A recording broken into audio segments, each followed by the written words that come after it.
The worst birthday. Not for the first time, an argument had broken out over breakfast at number 4, Privet Drive. Privet Drive. Mr. Vernon Dursley had been woken in the early hours of the morning by a loud, hooting noise from his nephew Harry's room.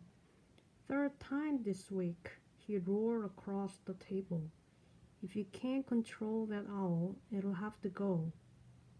Harry tried yet again to explain. "She's bored," he said. "She's used to flying around outside. If I could just let her out at night." "Do I look stupid?" snarled Uncle Vernon, a bit of fried egg dangling from his bushy mustache. "I know what'll happen if that owl's let out." He exchanged dark looks with his wife, Petunia. Harry tried to argue back, but his words were drowned by a long, loud belch from the Dursleys' son, Dudley.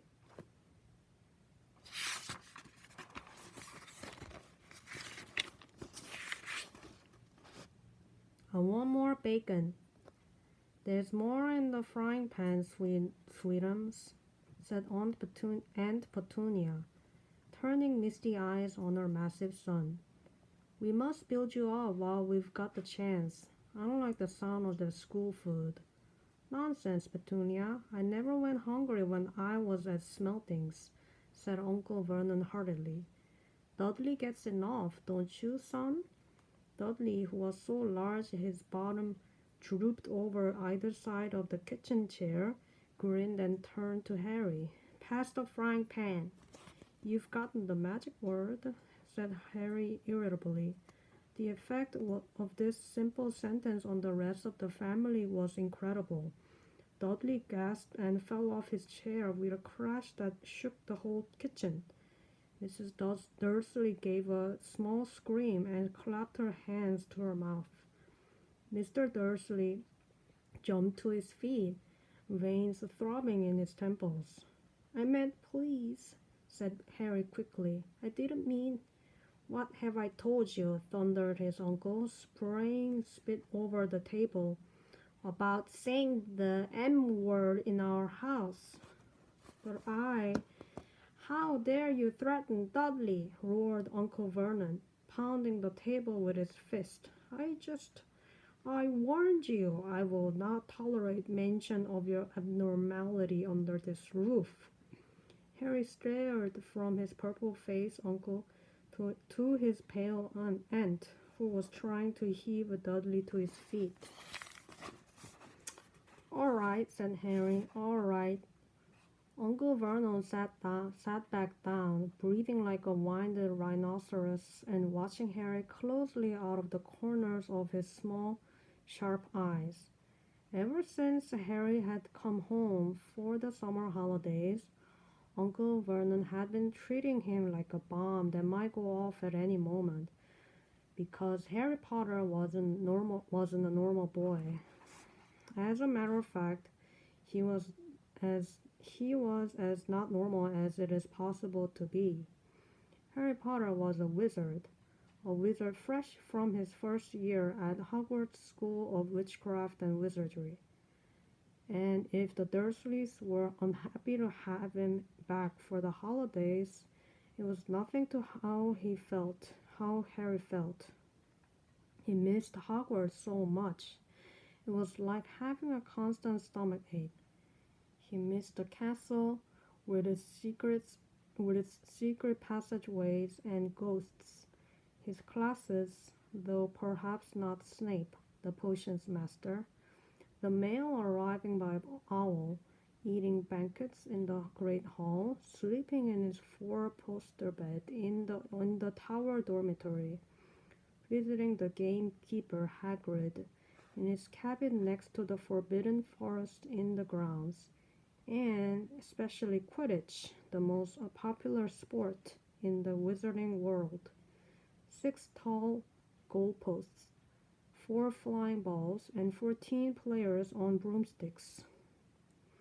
All Harry's spellbooks, his wand, robes, cauldron, and top-of-the-line Nimbus 2000 broomstick had been locked in a cupboard up under the stairs by Uncle Vernon the instant Harry had come home. What did the Dursleys care if Harry lost his place on the house Quidditch team because he hadn't practiced all summer? What was it to the Dursleys if Harry went back to school without any of his homework done? The Dursleys were what wizards call muggles, not a drop of magical blood in their veins. And as far as they were concerned, having a wizard in the family was a matter of deepest shame. Uncle Vernon had even padlocked Harry's owl, Hedwig, inside her cage to stop her from carrying messages to anyone in the wizarding world. Harry looked nothing like the rest of the family. Uncle Vernon was large and neckless, with an enormous black mustache. Aunt Petunia was horse-faced and bony. Dudley was blonde, pink, and porky. Harry, on the other hand, was small and skinny, with brilliant green eyes and jet black hair that was always untidy.